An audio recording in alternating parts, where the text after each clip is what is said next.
than just like loving ourselves and, you know, doing the whole rah-rah about like, oh my God, you should like love yourself for who you are. I think it's about looking deeper. I think it's about looking at the positivity as a product of the negativity, as I mentioned. Where is the negativity coming from? Western standards of beauty, where do the Western standards of beauty come from? Is it a result of a male-dominated society and women just kind of having internalized those beliefs of, oh, I have to be a certain size, I have to be a certain shade, my hair has to look a certain way, et cetera, and just realizing that. And once you realize that and realize where they come from, you kind of realize that, oh, they're kind of irrational, and they're just made up because they're someone's preferences. Once you realize that actually it doesn't really matter, and you just move on from it, really. And realizing that your body serves a purpose to keep you alive, keep you healthy, keep you happy. And yeah, that's the main focus. That's the main focus of body image and body positivity, really. I think we do, because there's a lot of body positivity that goes on, you know, on social media, between friends, where we're really empowering each other.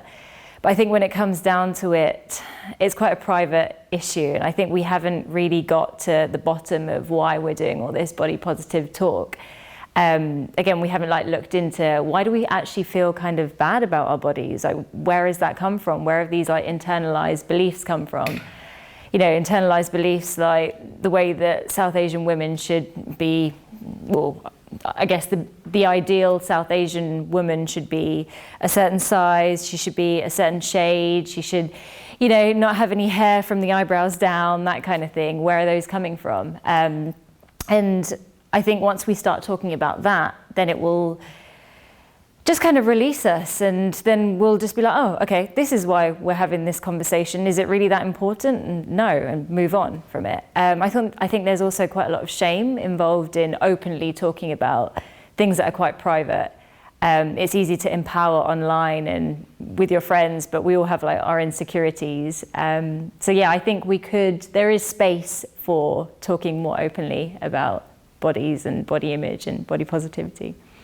I think social media is kind of enhancing the body image issue, just because I guess we experience so much of our lives through our screens. Like, it's almost like we're experiencing reality through our screens. We see more of reality on the TV or on our phones than we do in real life. And a lot of that is seeing, you know, filtered posts, edited posts on Instagram, or polished ads on the tube, or, you know, cinematic shows on Netflix and things like that, where you kind of know this is not real. There's an element of like falsehood in it, but we still know that you can obtain it somehow. Like with my modeling work, it's like I've seen what the perfect version of me can look like.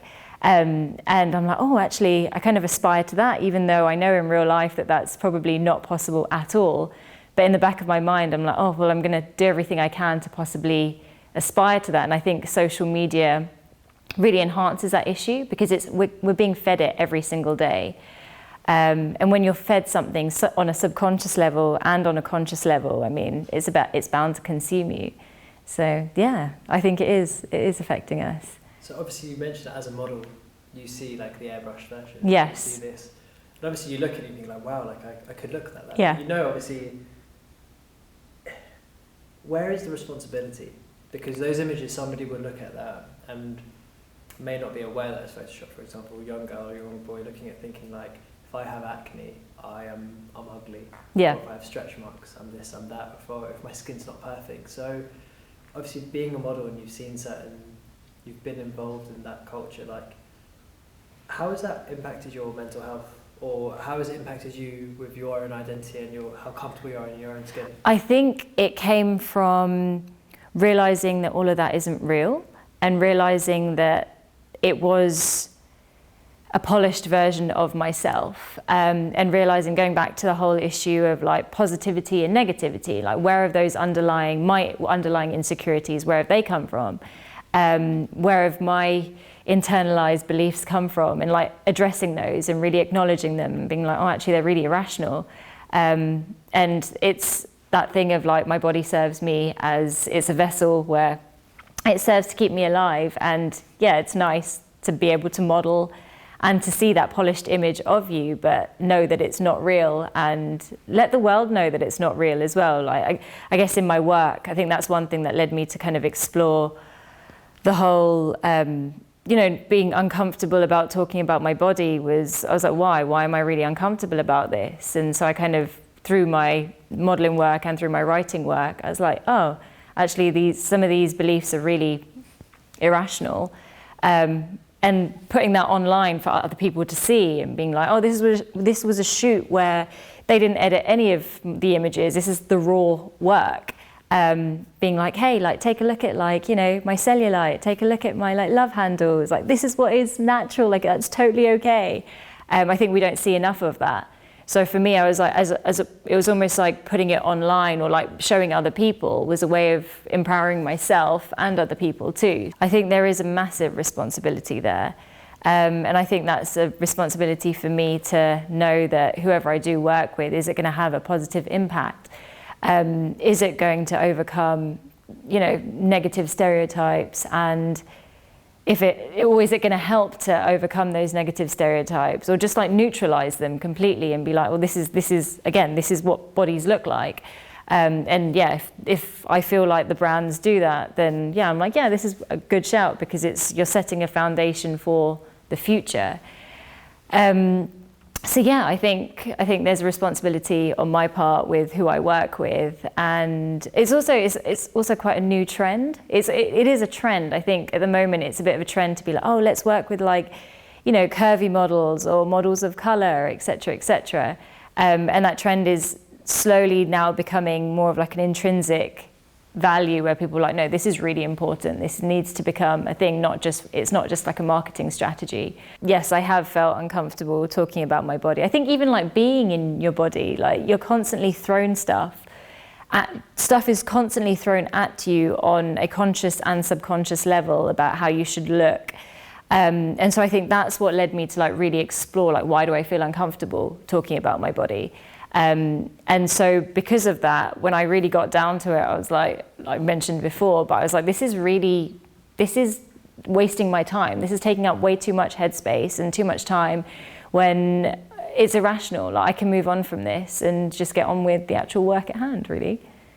Yeah. And generally, where does the uncomfortable conversations come from? Because obviously we mentioned earlier about not being able to talk to people about your body and body image and body positivity, but what should we be doing to create a safer culture? Good question. I think getting to the underlying reasons of why we feel the way we do.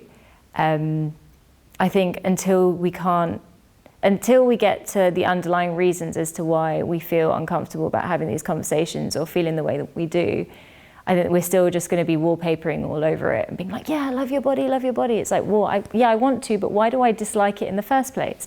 So yeah, starting a conversation with your friends or on social media, really digging up why we feel that way, even reading about it. Like, you know, a lot of feminist work talks about that. And just getting to the underlying reason as to why we're conditioned to dislike our bodies so much. Yeah. And I know we have touched upon it again, but like we kind of spoke about like westernized standards or things that are put out there that in a way subconsciously make you think that like you have to be a set way. Is there anything that's really directly affected you and has kind of been a challenge for you, and to the point that you've started to think more about body positivity and the impact? Yeah, I mean, on a direct level, I would say, I think your body changes.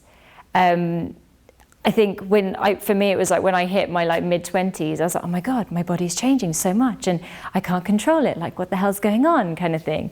And it was just like coming to terms with that. And I was like, well, surely if I feel this way, other people are feeling the exact same way too. I mean, we're not going to look the same in our 20s as we did in our teens. And it's almost like every other part of our bodies are evolving, our brains are evolving, so surely our bodies are evolving too. and not like fighting it as well, because I think there's this culture of like, oh my God, I need to look how I used to look at the age of 18. So I'm going to like hit the gym and I'm going to like starve myself and I'm going to do all these other things. It's like, we'll just accept that that's what your body needs to do and let it run its course and just focus on being healthy. I think that's the main thing.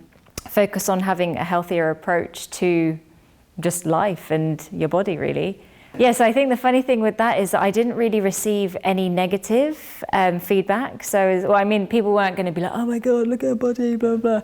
And I think I was also like, I think in the so basically I had uploaded a set of photos from a shoot I had done with a swimwear brand. And they're really into like sustainability and like they kind of merged that with like a sports kind of vibe. And so I was like, oh, these are really cool photos, but I'm like, do I upload them? Do I not? Like, blah, blah. And I like had a bit of I asked my mum, I was like, what do you think? And she was like, just do it. Like, as in, you know, you're setting an example for the other girls who are potentially like watching you or like watching your stuff. And I think I acknowledged it in the caption where I was like, oh, I've been like debating whether to, you know, put these photos up and, you know, because all the aunties are going to be like, hi, like, look at all the sharam and this, that and the other. But that in itself, I think by acknowledging it directly, people were like, yeah, actually, yeah, she's acknowledged it. She knows that that's a risk. But I had like so much positive feedback, which is really nice. And I think that's the one thing about social media, which is really nice, is that there is a real community, especially South Asian women, where we are all like really cheering each other on and, you know, really proud of each other, because I think a lot of us are going through the same kind of thing, whether we're open about it, whether we openly discuss it, or whether it's like an internal, oh, like, this is how I feel, I don't really want to admit it because there's so much shame involved.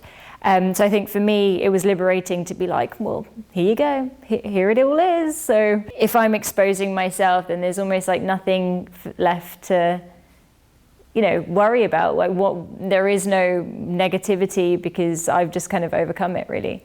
So, is that liberating? Yeah, 100%. Yeah, it was really nice because I think I moved on from it very quickly, because it's, I think seeing unedited photos of yourself, you're like, oh my God, do I really look like that? Because even when you stand in the mirror, you're like, oh yeah, I kind of, you know, look kind of cute from this angle and whatever. But when you see photos, you're like, oh my God, that's what other people see. But when I kind of had a look at them, I was like, oh, actually, why is that bad? Like, what is so bad about it? And once I kind of acknowledged that, I was like, oh yeah, fine, whatever, not a big deal, move on from it. Yeah, get on with life, really. So yeah. And where do you think insecurities come from? I think, oh my gosh, insecurities come from like a whole bunch of things. I think a lot of them are like beliefs that are put onto us. I think a lot of our insecurities come from other people's insecurities. So whether that's other members of your family, maybe their friends, maybe it's things that you see on TV.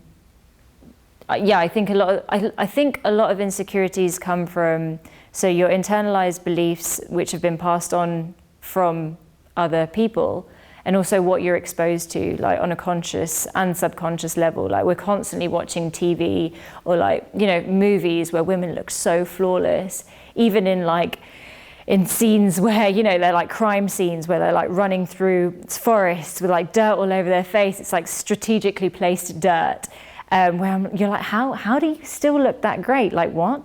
And that kind of makes us feel like, oh my gosh, that's how I should be looking on, you know, if that's what they look like when they're running through a forest, running from a killer, then if I was ever going to be in that situation, I should look like that too. And also we know that there's an element of like falsehood with it. Like, we know that it's not real. But I think in the back of our minds, we're like, well, it's real in some paradigm, it's real in some universe. So yeah, that's what I want. And we can't attain that because actually, bottom line, it's not real. So that's where like insecurities come from, really. Yeah. What would your advice be to like yourself 10 years ago?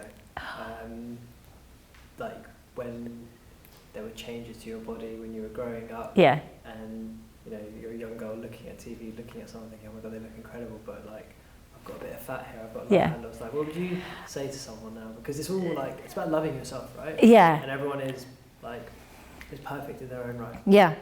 But it's easier said than done, isn't it? 100%. So what's your advice to anyone watching this thing? I think I would say, yes, it is about loving yourself, but figure out why you don't love yourself already. Like, dig deep and find out why.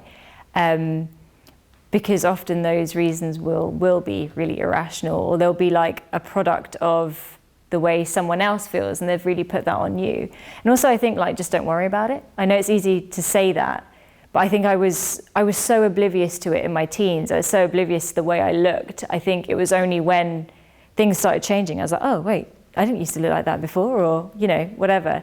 I think we spend so much time worrying about it and so much time concentrating on the way we look that we just don't have time for other things. And I think that's even more so now with like social media, where we spend so much time scrolling and exposing ourselves to like Instagram models, or just other people, like our friends, who were like, oh my gosh, she's so gorgeous. Like, why don't I look like that? What's the need for it? It's like, if you can understand that, oh, your body's an amazing thing, that's all that really matters. I think the message would be, spend less time and less headspace worrying about how you look, because other people are getting a head start, and start worrying about things that really matter, because you can make a real impact. And I think sometimes we don't realize that because we are so worried about how we look. And by not worrying about that and by overcoming our insecurities, we start concentrating on the things that do matter, really. What does matter to you?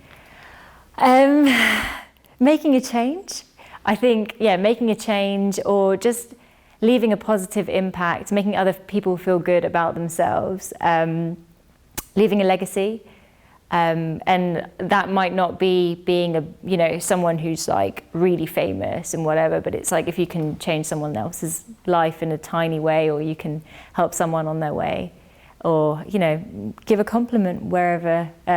I think that's so important. I think we can change how we make people feel, or, it sounds really cliche, but it's like people will remember how you made them feel, or forget all the achievements that you had and all the things that you potentially like said and did, but it's like, how did you make them feel? And if you can understand that and understand them, I think, that can, awesome. help you.